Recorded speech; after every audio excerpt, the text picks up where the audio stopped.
Back to school is busy enough. The last thing you need is shopping that makes it harder. Whether you're moving into a dorm, your first apartment, or just getting organized for the semester, Wayfair makes it easy to get everything you need in one place. Furniture, bedding, storage, decor, study essentials, all at prices you'll love, with fast shipping before move-in day.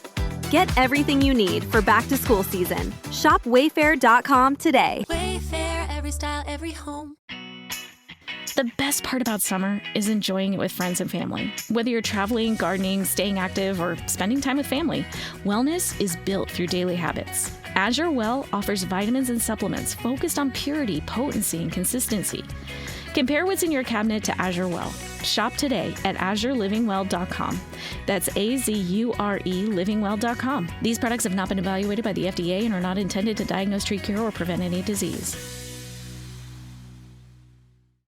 Every afternoon, there are 4 things you need to know about. They tend to happen after about 3 p.m. Eastern, and before you get home, you might as well learn about them before you hear it on the evening news. That's my job. I'm Erick Erickson. Tune in wherever your podcasts are available, on YouTube, Spotify, Apple, whatever.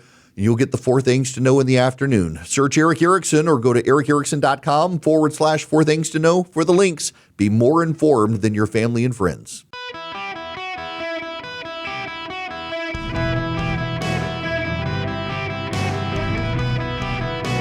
Welcome to the Erick Erickson Show podcast, Hour 1. We've got to talk about what happened last night because it was rather significant. The polling hasn't been great in Wisconsin. They haven't had a lot of polls and they haven't had a lot of high quality pollsters, but what they had showed Francesca Hong blowing it out of the water. And in particular, the man who actually won last night had dropped out of the race months ago because he didn't think he could win and he wanted to consolidate the race. And then Tony Evers, the governor of Wisconsin, extremely effective governor, you should note, at least within the Democratic Party. He convinced David Crowley, the Milwaukee executive, county executive or city executive, to get back in the race, and he barely won. Basically, 3,000 votes stand between David Crowley and Francesca Hong, and the polls had Hong blowing it out of the water. Now, I got to say a couple of grown-up things to you guys. I know everybody here is skeptical of the polling, and I'll get a lot of why do you even talk about the polling. We talk about the polling because there's no other way to analyze the races. And the problem we're finding is this. The Georgia primary polling wasn't wrong for the Republicans or the Democrats. The Texas primary polling wasn't wrong for the Republicans or the Democrats. And when I say that, I'm really meaning the averages. South Carolina was not wrong.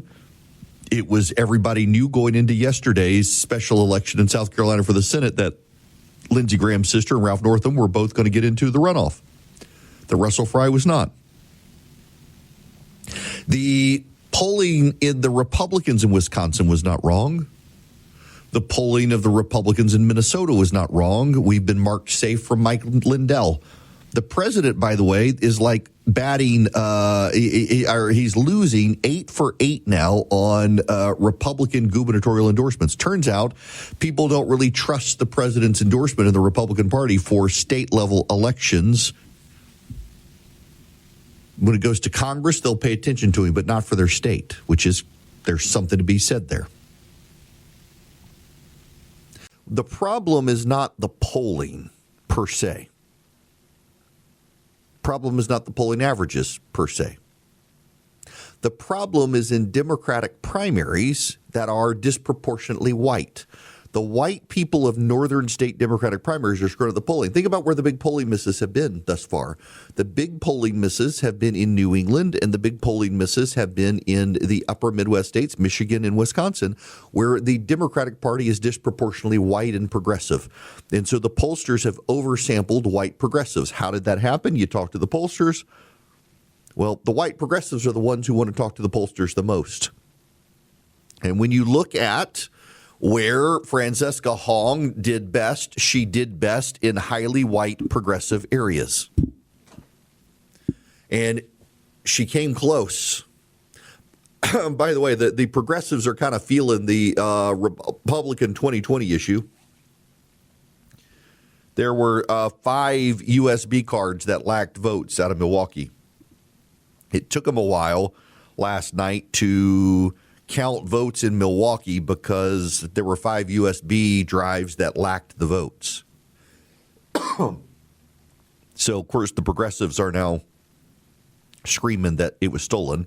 Likewise, people noticed what Republicans noticed in the 2020 election, that the estimate of what was outstanding changed. Excuse me. The estimates changed because they discovered that some counties had misstated their how many total votes they had outstanding, and that's what changed it. There was no theft. It was innocent estimates, but like in 2020, now the progressives last night are like, they really are stealing it.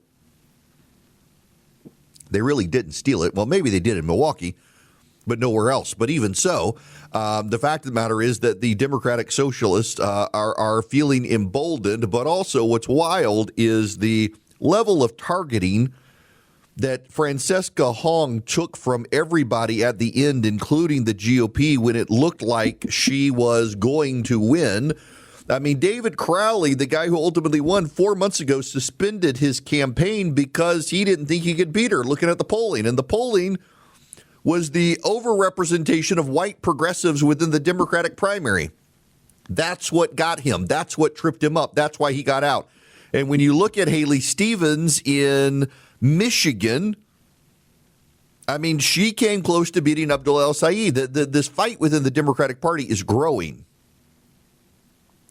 All of this is to say, I know the tendency of the hardcore true believers. We're going to get to November.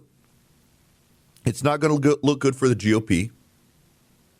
And if the polling averages turn out to be accurate, what's going to happen is that the hardcore partisans are going to say, well, they only matched the polling because the polls were designed to suppress the vote, not to accurately reflect the vote. And there are a lot of people who will believe that.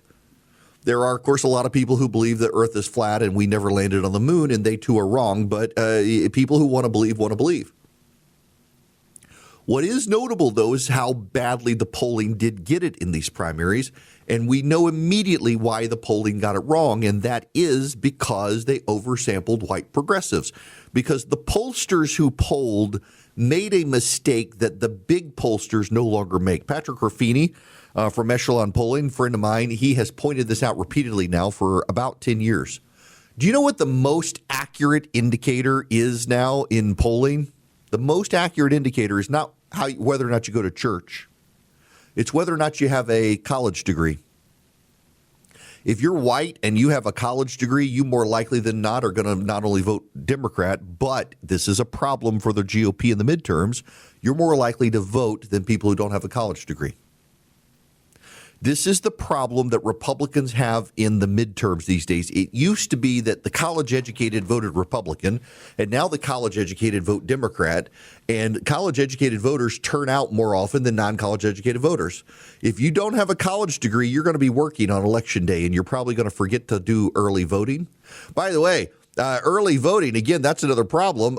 David Crowley suspended his campaign 4 months ago. Early voting started over a month ago before he got back in. The early vote disproportionately went to Francesca Hong. Socialists like to vote by mail early, and they like to vote for their progressive candidates. And Crowley hurt himself by dropping out. I think if you're a moderate, or he's a liberal, he's not a moderate, but if you're a non-socialist Democrat, stop dropping out of the races. The polling could be wrong in your parties. But the problem for the GOP now is this, and this is a big problem for Republicans. College-educated voters turn out in midterms more than non-college-educated voters. And in presidential elections, everybody turns out to vote for president. The president's not on the ballot this time. The working class, they're going to be at work. The college-educated are going to vote. The people who hate the incumbent party the most, the incumbent party of the White House, the ones who hate them the most are the ones most fired up to vote. Those are the progressive Democrats. So Republicans have got to have a strong ground game in every single state of the nation in order to turn out their vote, or they're going to lose. I will tell you, I talked to a couple of prominent Republicans in my state of Georgia, and they tell me that in every single statewide election right now, the Republicans are running behind. In every single statewide election, and they said the overriding issue is that white college-educated voters in the suburbs are voting more and more Democrat, and they are the most fired up to go vote because they're mad at the president, and they're taking it out on every Republican. Republicans in Georgia expect they can win, but understand right now they are behind. In Texas right now, everyone knows that Ken Paxton is dragging down the entire statewide ticket in Texas. They all expect to win, but Paxton's driving down the numbers. Not only is Paxton driving down the vote, he's driving down the donors. The Republican donors in Texas are not stepping up for Ken Paxton, and that's having spillover effects in every other race. Paxton's a lazy campaigner. He's deeply corrupt, and he's taking it for granted. And his message against James Talarico is that, well, Talarico is not manly enough to be a Texas senator, and the voters think that's stupid messaging. Here's what's going to happen in Texas. If Paxton loses, the people who pushed Paxton to beat John Cornyn are going to blame everyone else. They'll never blame themselves. These are the people who could cast themselves as the most devout Christians, and they are the most humble people you will ever meet. If you just ask them, they will reassure you of that fact. That's part of the problem in Texas, is that you got a bunch of these Christian voters who are Christian in name only these days. They perform in church. They make a big deal of going to church. They make a big deal of their religiosity, and they see no problem with a serial adulterer who had his staff turn him into the FBI being their nominee, because character counts for Christians, but not for the people who just cosplay as one. That's the problem. In Wisconsin now, David Crowley probably hurts the Republicans' chances because he's perceived as a credible, non-spooky candidate. Tom Tiffany, I think his name is, the Republican gubernatorial candidate, still got a campaign. The better shot is probably in Minnesota. In Minnesota, you got a former ESPN football sideline reporter who is now the Senate nominee. Michelle Tafoya will be running against Peggy Flanagan, the lieutenant governor, who is a nut. A nut. By the way, there's another issue there in Minnesota. Angie Craig looked competitive. Angie Craig looked to be competitive against Peggy Flanagan, but Peggy Flanagan blew her out of the water.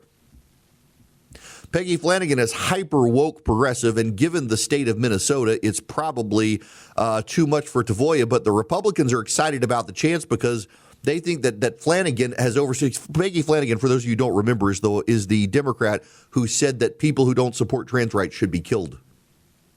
She's the nominee. But in the biggest news of the day, it's not the Francesca Hong blowout. It's that the nation has been marked safe from Mike Lindell. Lisa DeMuth is the nominee of 43%. The crazy thing is that 32% of Republicans in Minnesota decided to vote for Mike Lindell. 21% voted for Kenneth Qualls. I have no idea who Kenneth Qualls is. I know who Mike Lindell is. That guy is a nutbag conspiracy theorist, the My Pillow guy. And by the way, your pillow sucks, Mike. They reached out to ask if I would advertise for the My Pillow on my show, and I was like, absolutely not. Have you slept on one of these things? They're garbage. I do not like the My Pillow. I think Mike Lindell needs some help. And the voters, Republican voters of Minnesota, had enough sense to not support him. And that should be a wake-up call, I think, to the president. Burt Jones in Georgia, Mike Lindell in Minnesota. The president's pick in Iowa. There are 8 of them total, the president's picks, mostly for governor's races this year, and they all lost. In fact, the president has done worse with nominations now than he's ever done before, and the red flag for him is the lame duck status setting in. I mean, people are moving on. They're starting to argue about Rubio and Vance. They're leaving the president behind, who likes to have the spotlight on himself. I don't think he's going to handle the next 2 years well, as he becomes increasingly seen as to blame for Republican losses that are coming. I mean, let's just be honest. we are the party that controls the White House and Congress right now, and people don't feel good about the economy, we're going to get dinged. The question is how much, and I don't think it's going to be that much because people hate the Democrats far more than they hate even the Republicans and the president, but it's still the people most fired up to vote are the Democrats right now. Republicans got to find a way to get their voters fired up. And by the way, I agree with Kellyanne Conway. She was on Fox last night. She said the way to get voters to go vote for Republicans is not to call the other side socialist. It is to tell everyone what the other side stands for. I have been preaching that now for months. Don't call them communists and socialists. Tell them they want to shut down small businesses and they want to ban fireworks at the 4th of July, which is all true. And then you will get people in droves coming out to vote for the GOP. The message game and the discipline for the GOP right now counts more than anything. What we're seeing again, though, is that where polling is screwed up right now is white Democratic primaries in the North. They're oversampling white progressives. They're undersampling the non-college educated, the working class voters of America. And it screwed up the Democrats. And they probably lost some races to the progressives because of that they didn't have to lose. And, well, that actually helps the GOP now, doesn't it? Look at Abdul El-Sayed. Suddenly the chances of him winning in Michigan have been plummeting in the predictions markets, which, by the way, got Wisconsin completely wrong. But also, now that they have the balance adjusted in the Michigan Senate race polling averages, it's a tied race up there. What's wild is that it's a tied race in Michigan, and Talarico is winning in Texas. Candidate quality matters. There's a better way to buy blinds, shades, shutters, and drapery, and it's called 3-Day Blinds. 3-Day Blinds is the leading manufacturer of custom blinds, shades, shutters, and drapery. And we've been doing this for over 45 years, so we really know our stuff. Here's what makes us different. A professional design consultant comes right to your home with tons of samples, helps you pick the right style, takes precise measurements, and even handles the installation. No guesswork, no DIY disasters. Whether you want more privacy, better light control, or to upgrade your home with motorized or smart blinds, 3-Day Blinds has thousands of options to fit any style or budget. So for a free, no-charge, no-obligation consultation, head to 3dayblinds.com/podcast for our buy one, get one 50% off deal. That's the number 3, dayblinds.com/podcast. Hello and welcome. It is Erick Erickson here. The phone number is 877-973-7425. Should you wish to be on the program, I have a confession. Y'all can all have a laugh at my expense. You know the downside of having braces? I had Japanese food right before the show started, which I normally would have it a little bit sooner. And as I inhaled and the stove started, all the rice stuck in my braces decided to choke me. One more week. Well, I say that. So I got my orthodontist appointment next Wednesday, and they're going to take the x-rays and see if the dentist wants any additional adjustments, and then I'm done. I can be rid of these darn things. I am so tired. 2 years now I have done this. I'm supposed to have an MRI on Thursday. It's no big deal. It's one of those preventative things. It's a potential advertiser wanted to put me through their system. And I'm like, well, what about my braces? They're like, oh, yeah, we won't be able to scan your head. We don't want to have the machine rip your braces off. I was like, what? Do I want to do this? I don't know. We'll see. Nonetheless, I hate these braces. I love my Cozy Earth sheets, though, and you can get Cozy Earth sheets. Okay, so what sets them apart? Because you can go to the run-of-mill department store and you can get yourself sheets, but can you get fine, high-quality bamboo sheets that have a 100-night trial? Can you get fine, lightweight bamboo sheets that have a 10-year warranty? I bet you can't. I bet the sheets you have don't have a warranty and didn't come with a 100-night trial. Cozy Earths do because they believe in their product. They are premium quality sheets, and they're very lightweight. They keep you cool at night. So you go to CozyEarth.com, and at checkout you use Erick, and you save money. Why? Because They want to give you the best night's sleep of your life. When you sleep cooler, you tend to not wake up as much. You generate more natural melatonin, and the Cozy Earth sheets make it possible. So you go to cozyearth.com and you use Erick at checkout, and you're going to save yourself 20%. Cozyearth.com. Use code Erick at checkout, and if you get a survey, tell them Erick Erickson sent you. You're not going to regret these sheets. They're fantastic. I'm Serena Williams, and I'm healthier on Ro. I've lost 34 pounds in a year with GLP-1s, diet, and exercise. On Ro, you can access GLP-1 options, including the first FDA-approved GLP-1 pill for weight loss. Go to ro.co/journey to see if you qualify. 14 to 20% average weight loss in 1 year in non-diabetics with obesity or overweight with a weight-related medical condition versus 2.2% to 3.1% in placebo arm. RX only. To stay informed about serious side effects, go to ro.co/safety.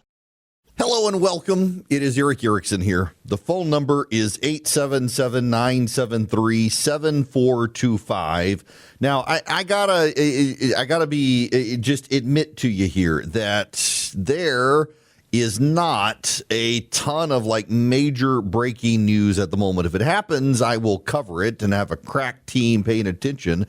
But I'm actually glad because there was so much that was going on yesterday that this gives me an opportunity now to spend a little bit of time on something I wanted to talk to you about yesterday, and I couldn't get to, but it's perfect with the rise of the Democratic Socialists and how they see things. I have spent a lot of time over the years explaining to all of you intersectionalism and critical theory. It's really important that you understand how the progressive mind works. And particularly among white progressives, the idea of allyship matters greatly to them. White progressives are filled with guilt.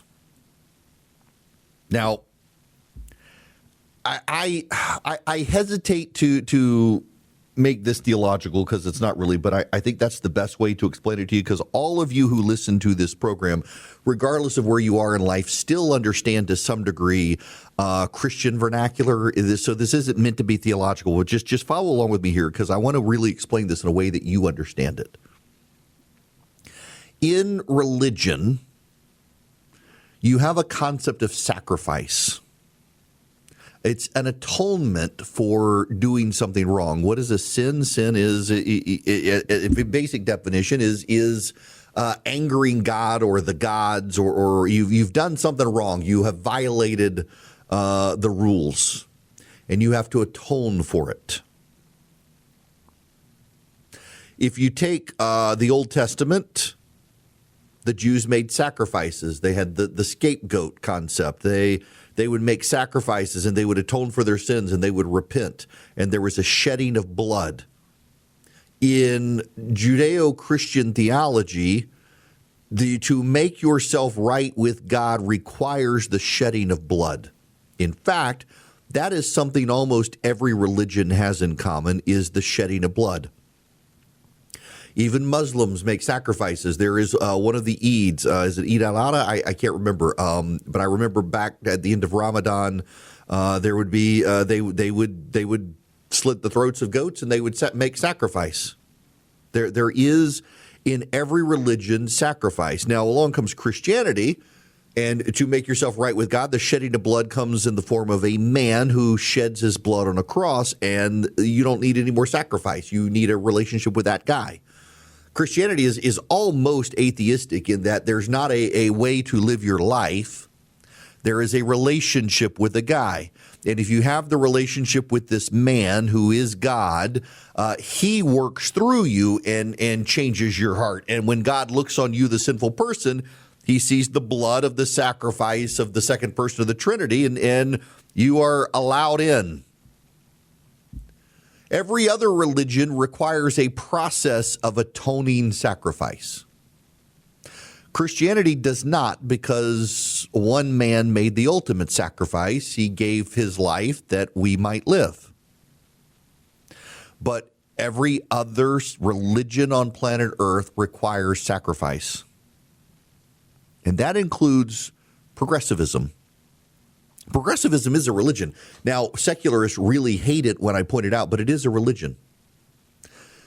What is a religion? A religion is a way to live your life to gain eternity. What is progressivism? It is a way to live your life to have utopia, heaven on earth. There is no heaven, so we have to have heaven on earth. And you live your life a certain way. You buy your climate credits and your carbon offsets and your battery-powered car, and you abort your kids to minimize carbon emissions, and you become a vegan, and you stop buying processed food, and you start treating animals well. You will have utopia.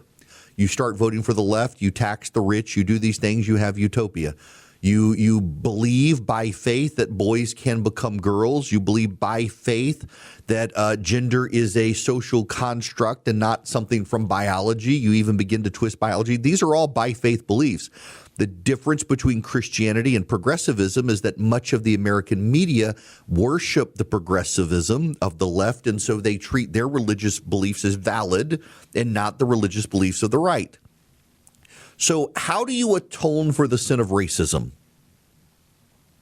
In Christianity, you atone for the sin of racism by acknowledging you are a racist to God, asking for forgiveness, and resolving to not be a racist. In progressivism, what you do is embrace allyship. In progressivism, you become an ally to the oppressed because progressives believe in the Marxist theory of intersectionalism. The Marxist theory of intersectionalism is that all people are assigned to a class. You cannot deviate from your class.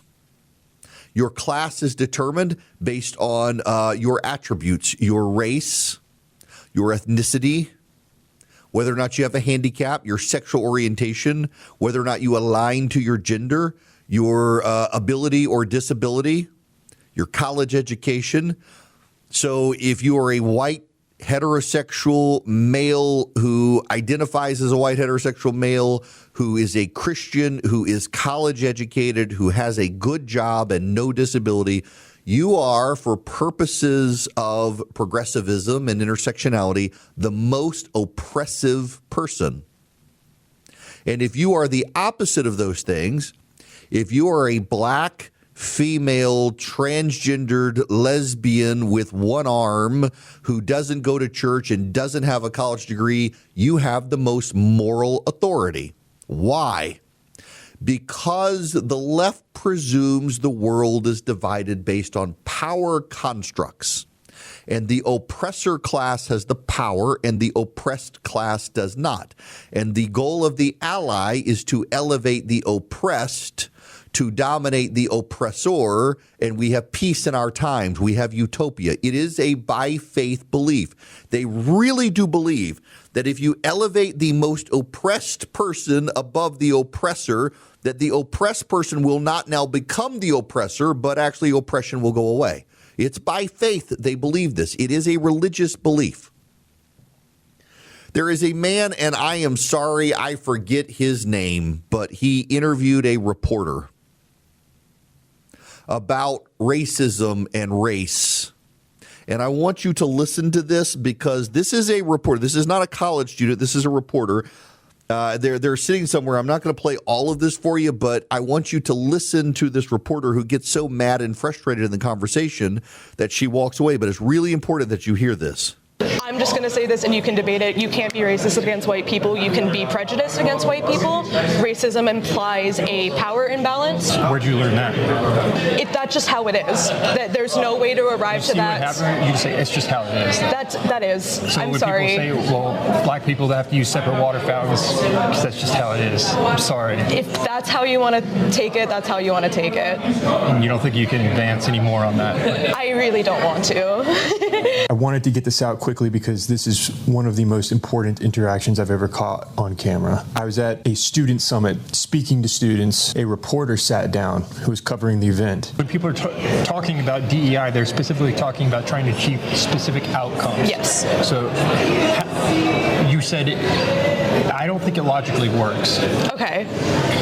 I tried to point out to her that DEI inevitably is racist, logically. There's no way around it. Because I think it's the only example of systemic racism anyone's been able to provide to me. It's not systemic racism against you. Well, everyone deserves a chance to speak and a chance to kind of be out there. We are only as good as representing everyone in our nation. It's not just white men. It's not just rich people. We need every single voice there. So it'd be equal opportunity, right? Yes. Okay, but equity is equal outcome. Yes. So it's a different word. That's why we have a different but word. we should be fighting for equality and equity. Okay. It's both sides of the coin. But if equity is, am I misunderstanding equity? I don't think you are. I think equity is leveling the playing field so then everyone can reach an equal opportunity. Okay, so let's run through an example. Like, how do we level the playing field? I'm a firefighter, volunteer firefighter, so let's use that as an example. If there's not enough of a specific skin color in the fire department, how do we fix that without being racist? It's also just reaching out to demographics who don't... That's advertising. It's advertising, yes. But that's not equity. It's making sure those people that feel comfortable joining a group like firefighters. So because mentally we have this column of advertising. We're trying to put that aside and understand equity, though. Because you're advocating for DEI, right? Yes. Okay, so... Now, I'm going to fast forward from here and get to the end of this, because this is, I think, the most important part here, where she's getting super frustrated. Get upset. So like my students, I used to be a teacher. My students taught students that came from like nothing. And the problem with equity is that it's only applying that socioeconomic advantage based on skin color, because they're saying this group, because a group. I disagree. As someone who just graduated and went through the scholarship opportunities, there's opportunities, specific scholarships for people of color, for Italians, which I am, which I don't consider myself an oppressed class. There's scholarships for low-income people. Every single demographic, there is a way to give a boost up for. So I guess I'm just curious. I don't understand why we break people down into groups based on race. We shouldn't. But that's where we always have been. The whole point of, I guess, is to level that. It's to make it so we get to a point where those groups don't matter. But right now, for bad people, they matter. So we have to overcorrect it to make it an even playing field. To then eventually down the year, down the line, everyone is exactly equal. No one needs an extra boost because they haven't been disenfranchised. This is where I run into it, and I appreciate you having this conversation. Yes. I mean this honestly, because you just admitted that it's a bad thing what we're doing. It's a bad thing what we were doing. I mean, previously when people weren't hired because of their race, because of their gender, because of their sexual orientation. I agree. Racism is bad, but I don't think implementing racism is to get over racism is logical. It's not racism. I'm sorry. I'm just going to say this, and you can debate it. You can't be racist against white people. You can be prejudiced against white people. Racism implies a power imbalance that white people have the advantage over. You can't. So it's, where'd you learn that? That's any bullying, any kind of form of, it's about a power imbalance. It's punching up versus punching down. Where did I learn that? Yeah. I went to school. I went to university. I read. I do research. I'll leave it there. It goes on for a little while longer before she gets frustrated and leaves. She went to university. She went to university. I call them progressive madrasas. This is the brain rot that you get. A teacher told her that you can't be racist against white people because racism comes from a power imbalance. You can be prejudiced but not racist, she says. What is racism? Racism is treating people differently because of their race. So you're treating white people differently because of their race. Yes, but because they have the power, it's not racist to do it to them. But racism is treating people differently because of your race, and you're treating them differently because of their race. Well, yes, but it's not racism because they have power. Do they have power, really? Does Sophie Cunningham have power in the WNBA, a straight white female in a power structure disproportionately dominated by non-white lesbians? Does she have the power structure there? Apparently, yes, by virtue of it. And that becomes part of the problem, too, is that it is broken up by class. and you can't get out of your class. You will always be a black man or a black woman. You will never be white. Therefore, if you start behaving in ways that this woman believes is whiteness, you're trying to defy your class and must be put back in your place, lest you become a traitor to your class. That's where all of this leads. It is religious belief learned at a progressive madrasa. And it is why the government needs to get out of the student loan business as quickly as possible and stop subsidizing people going to college and being indoctrinated by the wokes. They say woke one was crazy.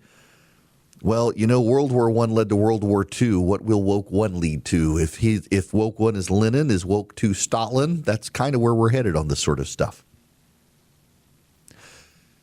On October 10th, I will stand on a stage and I will make fun of the insanity of the left that I have encountered in my life at the Not Safe for Radio show and tell political stories I've never told before that aren't safe on radio because kids are listening and it's grown-up talk and my mom is listening and my family. And I want you to come October 10th and hang out with me for the Not Safe for Radio show. It's October 10th. There's a great hotel nearby. Security has told me I should stop saying I'm staying at the hotel, so I won't tell you that I'll be there hanging out with the crowd, and you can come hang out with me. I'm actually not staying at the hotel.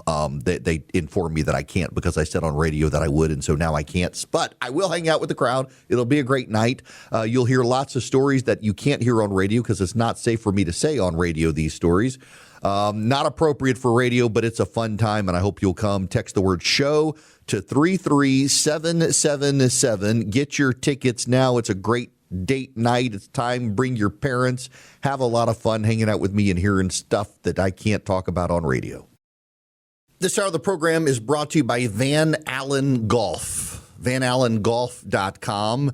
Had a great meeting with them yesterday. They are expanding their line of products, and I am so happy to watch their growth. Be in on the ground floor. Go to VanAllenGolf.com or text the word golf to 33777. I'll send you a link. I want to talk about political leadership real quick. I'm not a fan of Tony Evers, the governor of Wisconsin, but this guy showed real political leadership. David Crowley is the chief executive of Milwaukee, and he suspended his campaign 4 months ago because he wanted to try to consolidate the race to stop Francesca Hong's rise. And 25 days ago, Tony Evers convinced him to get back in the race, and it infuriated progressives in Wisconsin. Evers, in an interview last week on why he wanted Crowley to get back in the race, said because he's the one that has the greatest experience of getting stuff done. It's as simple as that. The other candidates don't. He campaigned around the state with Crowley. He went on the media, said Hong can't beat the Republican, wouldn't comment on endorsing or campaigning her should she win, said he'd try to be helpful. That was it, but conveyed to everyone who would listen that this woman cannot beat the Republican. She is too deeply flawed. And the voters in Wisconsin listened to the governor, and he saved the Democrats from themselves. When's the last time you've seen a Republican person of note save their party from themselves? I think about the president endorsing Ken Paxton in Texas, who's now dragging down the whole of the Republican field there, among other things. Now, I need to tell you about Old Glory Bank because, I am a fan of Old Glory Bank. I actually am a customer of Old Glory Bank.